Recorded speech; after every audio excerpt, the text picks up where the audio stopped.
si opinion nan yo moko opinion di wa chambre nga yo moko tayo ngolela wapi opinion le na kolatsa yo sute muntu azala kolatsa yo mama na bana oh yes muntu azala kozaswe na ye plus ni yo mbele wo opinion mwasi na munya mote Elongine baby, mwasi ndo naza kitoko te. Yange mosi. Okoyoka na gauche, ozoyi na droite mwasi, okoyoka na colère na ye, boko pere kaka. Me finir mwasi na se a colère. E simba te, e tieko simba te, libre pe lobeli ya mote. To moni place mwasi ba pinir na mobali te. Donc soki quelque part na monde, mobali azali obaki na pinir yo. Mobali wana asala na se a colère. Ngai te Bible weki mutazala sa colère ça plus que mutaliboma. Donc soko moni quelque part là. Là où qui ben. Donc soko moni mobali wa oyokre sa moto yenge ta pinisa mwasi na ye. Lobake azanani là.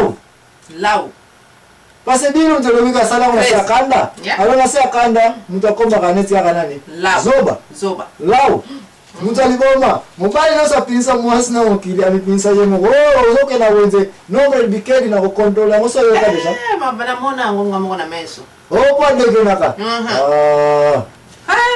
si jour ezali ya bikedi trois parce que comme 5 pe kuna te yo eba kana te et puis yo jour no so bikedi so mona kombe na tina ke na place na bikedi na cher mais yemo ko ne place na uzo bikedi 5 aso ba ko tumbo me bo pese kanda bon on osimba ngosuti yo bo kenda ko soma et puis tant que na wenze place pataka matabisu ya basi yo poza mbala yo bi mbala batala matabisu okozo yango te place mo na sakoni mbala na nga sakoni moko oyo somba pilipili obosa ete mboga pilipili ko somba na tomate oyo na tomate mboga mesili mais mama bana fana na unaweza maso otigeza lilo wana mobali na se akole okoji ko finir mwasi te soki mobali na se akole pe obeti mwasi yeba ka ete oza isusu nini zoba si tu ko beta oyo na yebi na te place na makama oyo mobali aza ko beta mwasi Proverbe 29-22 ezali conclusion c'est que mutu ya kanda apasolaka azaza kanyo nyoso ka simbelo ko lezo tsaka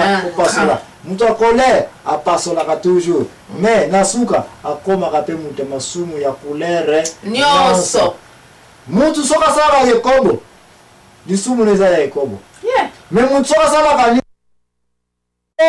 so eye na peme na ye yako bomba yako détruire biloko bato ya ye yako yiba biloko bato ya ye ya revanche ya ye na ko silo yo mbanda ya ye donc na se akal colère centralisation ya péché nyonso esili koya tika ete nzambe apambola bino amweke mama anyazana bato akopesa bambote kuna ngai na silisi na ngai na so pesa ba église na biso ya CAC mbote na bino mingi bo continue ko sala mosala na bino malamu na ba na théâtre bo continue ko sala ba théâtre na bino très bien chorale pe na moni en tout cas zo ko ba kaka no bo continuer donc tant vous obinanga pe ana so landa ka mouvement na bino na zo binaka somo na so pesa pe papa mlipota na nzamba pambola bino a continuer ko sala pona bino donc tolingi bino mingi mukolezali kata kufuta na meso mukolezali kaka.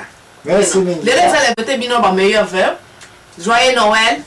Merry Christmas. Alléluia. Amen. Amen. Alléluia. Au revoir. Au revoir. Nambangolo, na vingolo na miso na nzambe.